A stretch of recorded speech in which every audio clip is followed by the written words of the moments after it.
Okay, I'm gonna do something. My name is John of Mulatto Munitions. I am primarily writing on Substack. So these YouTube videos have essentially been me reading my Substack essays and giving kind of a behind the scenes, deeper dive into the words that I've put out. So today I'm reading the "Pardon Me, I'm a Bitch" uh, essay that I have coming out, and this is kind of my introduction. I've had several introductions, but just kind of writing out my thoughts around why I joined this show and kind of things I hope come out of it and the confidence that I've gotten since joining the show. So, as usual, I'm going to read the essay and then I am going to put a timestamp at the bottom and I'll give pure commentary. So, pardon me, I'm a bitch, the joyful revolution. Before I joined the show, I was a fan. What I loved about the Sorry I'm a Bitch podcast was that it has an authentic voice. Every episode we film this season, I keep in my mind that I don't want to step on that voice. I'm just adding and hopefully uplifting the voice that is already there. I found my voice when I was asked to speak. It wasn't easy, it wasn't even my goal. My views and principles have nuance. It's the reason I can understand someone who identifies as MAGA. It's also why I understand someone who identifies as a communist. I picked up a pen to write my principles and ideas out, so a 2 minute TikTok or 20-minute episode wasn't the only thing to define me. While attempting to be prolific and get information out, I found myself moderating my views to try to attract people who may be interested in making this country better but disagree with me on a minor issue. It took me finding my voice to say, I don't need to do that. Excuse me, I'm here. I'm me. Get used to it. I find the label of bitch to be quite liberating as a 6'4" black man. My culture brought me up to be proud of who I am in my home, but to make myself small in society. There are arenas where my voice is acceptable and I'm allowed to be authentic. Most of society does not want that. The first place I can be authentically me is home. That should be everyone's first place to be authentically themselves. As a child under a parent's roof, you may be asked to hide away part of yourself. I don't believe that should be the case, but I know some homes exist like that, especially in the LGBTQ plus world. When it is your time to make space, build your home to be the one you needed, not the one you had. I was fortunate and had the privilege to grow up in a home that accepted and encouraged me. The second place is with my friends. The authentic people who accept that we are different and not the, and the second place is with my friends. The authentic people who accept that we are different and that difference is celebrated. Nothing makes me more upset than friends who can't understand a different culture. I think of it as a country club or a yacht club mentality of the South.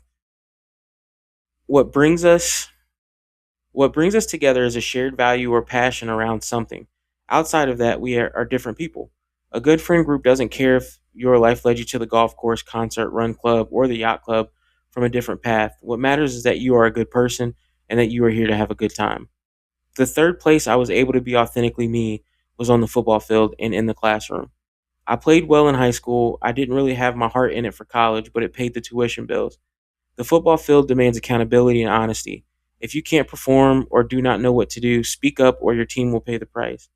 The classroom is the same way. Hard work can be rewarded. I found myself able to find my voice in my philosophy classes, and there were times my view was way off. There were times I got it wrong. In those rooms, I was able to challenge myself and others in order to elevate how I perceive the world around me. The last place that I'm allowed to be authentically here, me, is here with you right now. I will admit I'm currently experimenting with social media. I want to engage in conversation, but the most engagement I get is commenting on other people's posts. The sweetest thing about the people reading my Substack and watching my videos is that this is literally how my mind works. You are all choosing to experience this with me. I'm inviting feedback or commentary about my thoughts, and I know for some folks that's scary, but I plan on leaving this open and I am accepting of the criticism that will come. I don't believe I'm above criticism. I was raised in a homophobic culture that wasn't changed in me until I was shown love by people I thought intended to harm me. I was challenged. I know challenge scares people, but the authentic John wants to be proven wrong. I want you to help me become a better person by showing me the faults in my logic. Outside of those spaces, society does not want me to be me. I want I have to smile to disarm people. I have to offer a hug to show them I'm not violent. I have to make myself smaller so that I don't appear intimidating. I have to make eye contact to acknowledge someone so they don't so that I don't appear to be trying to conceal myself or my intentions. Fuck all that. I'm a 6'4", 300 plus pound dad of two boys. People expect me to constantly prove that I'm safe, non-threatening, agreeable, and harmless. But I'm also a man deeply aware of how vulnerable freedom actually is. If you see me, there's a 70% chance I have a firearm on me. I have problems trusting people who would use the government to oppress me. I don't trust people who say they have my back, but I see they don't have anyone else's back. I don't believe the people who seek power have good intentions with that power. I know our government can and will be used against people of color. While it's happening today against brown people with accents, I pray it never happens in my Blood Times Lifeline again. So, what is my action for you? Find space to be authentically you. It may make people uncomfortable, so be it. American society benefits from telling those who think differently to be quiet. It also asks us to conform our thoughts and actions to make the majority comfortable. Be authentically you when and where you can. And if your authenticity offends people, all I can recommend saying is, sorry, I'm not changing who I am to make you comfortable. Get over it. I'm a bitch. And that was the reading of my essay, Pardon Me, I'm a Bitch. Do a quick pause. All right, so that was my essay, Pardon Me, I'm a Bitch. This was a fun one. I wanted to ultimately write kind of about my experience joining the show and finding my voice. I think it's been fun. It's been liberating, and I'll get to that. So, just to kind of recap, Kaylee was great, and she and Hannah had talked, and um, they invited me to join the podcast. It's a fun dynamic. We're learning together as we grow, and um, I think it's fun to have the dynamic that we have. We're two different people living two different lives, but you know, she's married, has a daughter. I'm married. I have two boys, and I think those fun dynamics of what our political views are versus the life we live. I mean, we're we're neighbors essentially, and you know, where we live, there's a financial barrier to break into this community, but also socially, pretty much everybody in our block has very similar um, values and beliefs. And so it's fun to kind of see those differences bounce off of each other. Where I think it's fun is, Kaylee's absolutely fucking hysterical. Um, I don't know if you have an opportunity to sit down and just talk to her, she will have you laughing your ass off. Uh, I'm learning. I'm finding my voice on the comedic side. I have an HR department that ultimately could be shown some of my videos, so I hold back some punches. But if you have a conversation with me off camera, I promise I can be fun. I can get loose. Um, but referencing this article, so I started writing essays on Substack, kind of as a way to. It's easier for me, and I have time to write things out. In between feeding a baby, or if I wake up in the morning, I can write these thoughts down on my notes and put that together into a coherent package. And I use Grammarly. I suck with grammar. I am a philosophy major simply because I knew how to cheat on multiple choice tests and I could not cheat on papers. So I picked a major that forced me to write, and I didn't think anything was going to come out of that. And then here I am, you know, 12 years after graduation, deciding to become a writer. So it's been fun. Um, it's definitely become like a main bread and butter. Um, but throughout that process, I've thought about, what voice do I want to have? What is my goal? What's my purpose? And I've talked about in another essay, I've always known my why. Why am I doing this? Why am I creating a lot of munitions? What do I hope to accomplish? But also, with these different avenues, what do I want you to do, as a viewer of this video? What do I want people to perceive me seeing a lot of munitions? Seeing the content I produce, and it's a fun journey. I appreciate everybody who's on that journey with me. There's going to be some duds, and there are a lot of duds. But you know, we have a good friend, Caitlin, who's one of my favorite Substack subscribers here. And I swear every 2 sentences I say to her, I flip something up. Like I was trying to say flip something up. I messed something up. I was trying to say, her husband Mike, who's great, would go on late night runs, and I'm like, this guy's trying to be in the episode of SVU. Uh, but I said, it sounds like he's trying to be on Law and Order SUV. So, you know, I don't know if it's perpetual lack of sleep of having two young kids. Who knows? I might have too much stuff going through my head all the time. So, writing things out on Substack, it's easier for me to edit my grammar. I use a Grammarly app. I now, and please don't hate me, I am pro AI in the sense of I submit my essays into AI and ask for feedback. I think I've written about this. It's probably going to come out in October, but it is so much harder for me to ask a person to read a 3 minute essay and then to give me editing notes that an English teacher would give at some point in time. Um, so between work and life and family and wife and kids, writing has been the easiest thing for me to get these thoughts out of my mind and kind of flesh out my opinion. I think what's been great, and Kaylee and Hannah have built an amazing platform where they are able to be themselves, and the presentation, the people that I get behind the screen is what you see as the audience. Um, we'll talk about code switching eventually. I know code switch is a hot topic right now, so uh, I'm just going to dive in real quick.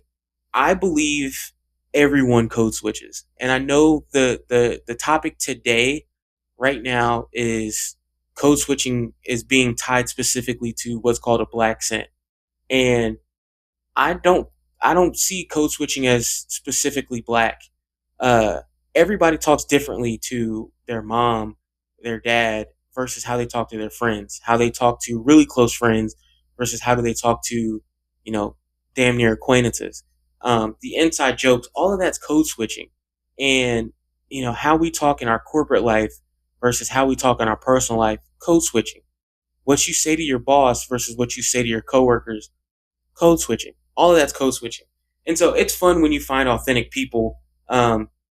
And the person that you see behind is the person that you see on the screen, and I think that's hard, especially someone like me. I'm trying to figure out what my voice is, but I have an HR department that I have to answer to at some point.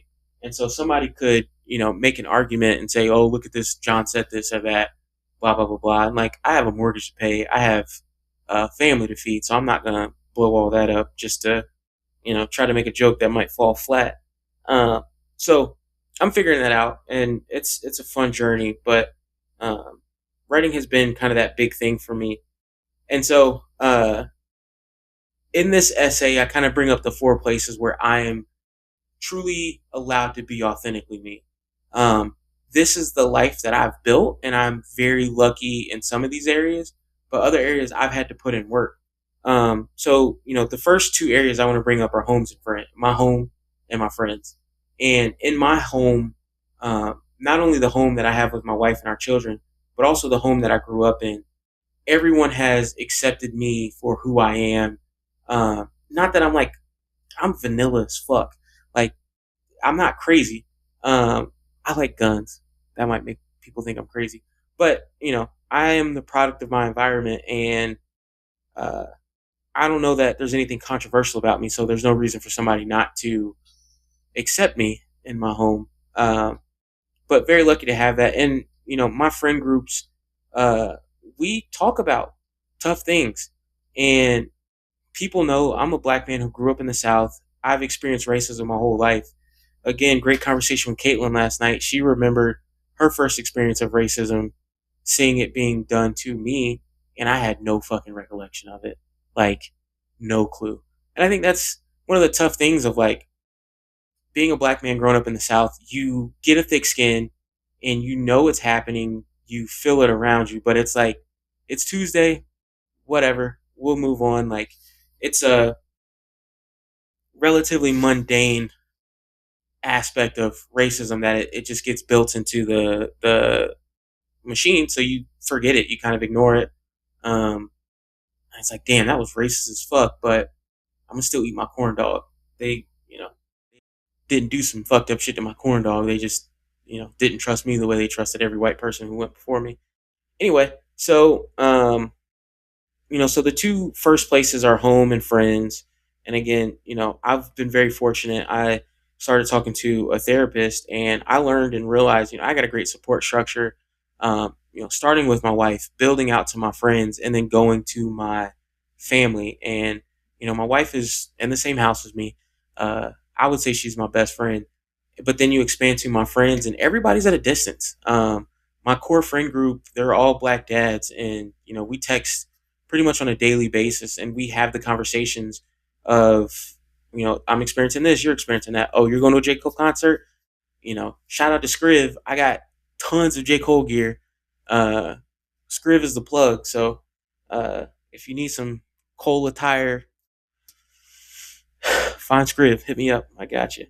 Um, So the third place that I was allowed to be authentically me was both on a football field and in the classroom. So that phase of life when I was in high school, I was a good athlete, but I was bigger than everybody. I was not faster, probably than anybody. And as an offensive lineman, I used those assets to my advantage. And I was cerebral. Like I loved making someone do something against their will. That sounds terrible. But there is a joy in being a 300-pound man, picking someone up and carrying them somewhere they don't want to go and putting them on their back and scoring a touchdown or seeing your teammate score a touchdown. And like, I don't know, that was fun. That was great. And like, I had to be authentically me. If I didn't know something, if I was struggling, I had to ask for help. Otherwise, the team was going to be impacted. Um, College, I rode the bench. I'm not even gonna lie. My heart wasn't in it. I had a phenomenal college, phenomenal coaches. Um, Teammates were great. Classmates were great. Like my heart was not in college, and I tried a couple times, and like it didn't lead to the results I wanted. And so it was like, okay, I understand this is my job. This is what I got to get done. I should have brought my mouse over. Give me 1 second. So I don't know if that all recorded. I'm gonna keep going. So like the football field, the classroom. Um, I said it earlier. I figured out how to cheat on multiple tests. Not necessarily like I got the test ahead of time, but when you're taking a test, especially a multiple choice test, yes, it helps to know what you're testing, what content you're testing on. But like you can cheat in the sense of somebody made that test. Maybe it's an algorithm now. Kids today have different things that we had growing up, but like tests were made by somebody, and you could quickly find a pattern of, this whoever created this test was atrocious in their stupid answers. So, you got a 4-part test. Obviously, one of the answers is the right one. The other 3 are duds. One is way off, completely wrong. One is trying to trick you and convince you that it's the right answer, but it's not. And then the other one is either a shade of on the dumb side or it's a shade of on the trying to trick you side. And so, like, I learned how to cheat in the sense of you could put me just about in any testing environment and I would do well on a multiple choice test, but I sucked at writing. You could probably say, as a Substack writer, I still suck. My grammar's terrible. I write how I talk, and how I talk sometimes skips words. I sometimes think too far ahead, and I might, fat finger something too, where autocorrect will just, absolutely obliterate me, and it autocorrects into something that Grammarly will say, "Yep, that's fine, it works." And I look back and proofread, and it's like, what was I trying to say? Um, I was trying to say allegory, and all of a sudden, alligator randomly pops up in my essays. So, third place, football field, classroom. The last place I'm able to be authentically me is, here in this social media content space, specifically Substack. I don't edit there. I have a phenomenal group of followers. I think we're up to 26 people now. Um, and I'm able to say what I want. People are very kind. People say things to me in person or through other ways of social media, people do leave likes, leave comments, and I see all of that. Thank you guys. I appreciate everybody. But it's sweet. It's a place for me to talk my talk. Um, and like, not a lot of people have those opportunities in those spaces. So, I appreciate everybody who's following me on Substack and, on YouTube, providing me an opportunity to talk and be myself. Um, the last kind of section of this essay is me talking about the fact that at this moment in time, I'm not seeing much pushback. And part of that, in all honesty, is a little bit frustrating because I can't grow unless I receive pushback. I need to get the feedback that, John, you're boring, or I don't care about politics, make me laugh. I want to be uh, whatever. And so it's one of those things of like everybody's sweet who says, like what you're doing, appreciate what you're doing. And not everybody is meant to get feedback. But I think as I grow, I'm gonna eventually get feedback, especially on some of my old stuff that's more controversial, that's dicey to say the least. So you know, I appreciate you guys, and again, I will always bring up the biggest, staunchest thing. So I believe myself to be an anti-racist. Shout out to the anti-racist, How to Be an Anti-Racist by Ibram X Kennedy. Uh, it is hard for me to separate that from my Southern Christian upbringing that was very anti-LGBTQ plus, and that's as kind of as a broader community. And I did not change until someone, till people from that community showed me love and allowed me to learn and grow. And they may not have, I'm sure some of the words I said betrayed the beliefs that I was raised in. And credit to them, they never showed me anger or fear or frustration. They showed me love, and that helped me change. That helped me grow. That gave me feedback to say I could be a better person if I, open up. And so, that's the big reason why I call it out in this specific essay. The last section of this essay is me just basically saying fuck putting on a mask. Um, Again, being a bitch is a liberating thought, and it's how you define bitch, however you want to see it. The way I see it is I'm me, and that might make you uncomfortable, that might ruffle your feathers, but like I would much rather be authentically me than to try to contort and change who I am to make other people feel comfortable. Because, I'm a firm believer at the end of the day, I have to answer to me. I have to look in the mirror and say, am I proud of the person that I am? And, proud of the father that I am, proud of the husband that I am. And, that's not going to come from do other people like me? That's going to come from do I like me? And so, this essay was phenomenal and very liberating. And maybe nobody reads it, maybe everybody reads it, but it's fun. And to talk about, I'm a hugger. I give everybody hugs. Uh, a good uh, two things about the hugs. Quick tangent. I had a great friend.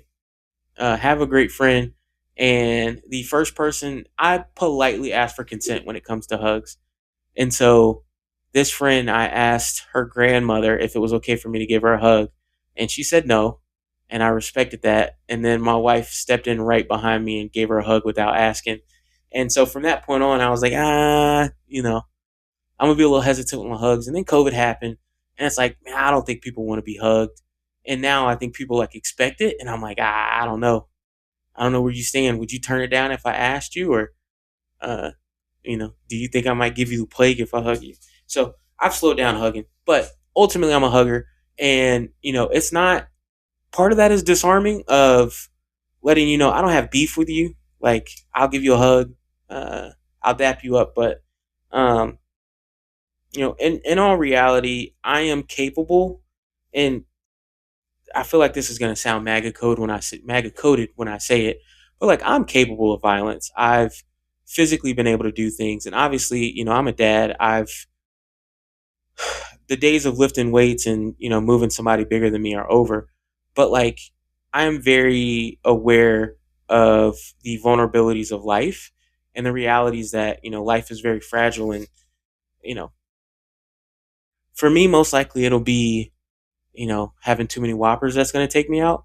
But like, somebody could disagree with me on a political level, and that's be the thing that, convinces them that my life isn't worth being alive. Somebody can see the fact that my wife is white and I'm black, and they think that both of our lives are not valuable and worth taking simply because of that fact that we exist, or my boys exist. And so it's one of those things of like, I'm always on guard, and, I have to learn to trust a person before I'm just going to sit there and open everything up to them. But like, if you know me, I'm chill. I will give you a hug. Uh, I'll try to convince you to come to the gun range with me, which you should take me up because ammo is expensive, and I'm not asking you to buy ammo to come to the range with me. Um, so I have this segment. I'm a 6'4", 300+ pound dad of two boys. I constantly in society have to prove that I'm safe. I'm one of the good ones, whatever. And like, I very subtly add the touches so people who know where I stand. Um, I'm the only black member of a yacht club, and I think it's absolutely great and hysterical. I joke about trying to build the first black navy of Lake Michigan, and I'm in there wearing Pan African bracelets. Uh, so like, if you know, you know. Um, but it's fun. It's liberating to be able to have a venue to speak to me, to people like me, and I still don't know what my audience is. Great feedback from shout out to Jan. Um, you know, her belief, that I'm speaking to black men, perfect, great. I'm speaking to anybody who will listen, and ultimately, again, this platform I want to expand and show everybody's voice is important. Everybody's voice is powerful. But until I kind of get to that point, y'all are gonna hear me. Y'all gonna hear your boy. Uh, and so part of this thing, I am building a platform that is a safe space for people who ultimately aren't racist. Like, if you're a communist, if you're a socialist, come here. I will. I'll accept you. I may challenge your opinions. I may challenge your thoughts. Yes, I want to, create a more moderate society. And I get, like, again, reading the Ibram Kennedy book, How to Be Anti-Racist. The belief that capitalism is racist inherently. I think what's so tough is all of this stuff exists in the American construct, and like, America's roots are racist. Everything. If America started as a socialist country, socialism would be racist in America. If America started as a communist country, communism would be racist in America. Like, America has not addressed the racism that exists. So like, no matter what system we have, racism will rear its head. And like, I'm a believer that capitalism is the least amount of government involvement, and therefore that racism can't be instructed by the government. And this is where we aren't purely a capitalistic society because black people haven't been able to own property. That is how the government interferes with individual life, and why I want the government to not interfere. Period. The less government, the better, from my black perspective. But everybody's different. To each his own. Um, I think socialism in the big world, out in the platonic ideals area, socialism is a great idea. Uh, I think democratic socialists like to differentiate themselves from socialism, the big S socialism. But like, don't tell me what to do, and don't get in my way if I'm not harming anyone else. Uh, Give me education, help me understand, convince me on a social level why I shouldn't do something. Um, but if you use the government to tell me what to do, you're using the threat of violence to tell me what to do. And so, Um, I think maybe I've got some fun clips from that. I don't know. You tell me. Uh, but yeah, that was my essay. Pardon me, I'm a bitch. I'm reading it a week before it comes out, so you'll probably see this video after it comes out. And I think I just recorded another video. Who knows if I like it or not? You'll probably see this video 2 weeks after. But I'm wearing the same shirt. Uh, yeah, recording these back to back since I got time. We'll take a quick tangent. It is tough. Social media moves so fast. I just jokingly did a TikTok, and we'll see if it lands. I'll probably end up deleting it about preparing for my Netflix documentary of just catching on the trends way too late. It is. It's fun to be in this space, but like I'm a husband and dad first. I'm an employee. I work a full time job. Uh, I'm a friend. Active and participate in my church. Um, Doing all these things, and it's like you got 30 minutes at the end of the day to do something, or you're cutting out time in the middle of something else to do something. So it's a fun journey. We figure it out, but yeah, appreciate you joining me on this one. If you like the content, like, subscribe, share. I'll probably clip the hell out of this episode and maybe even cut some of this. But yeah, appreciate your time. Thank you.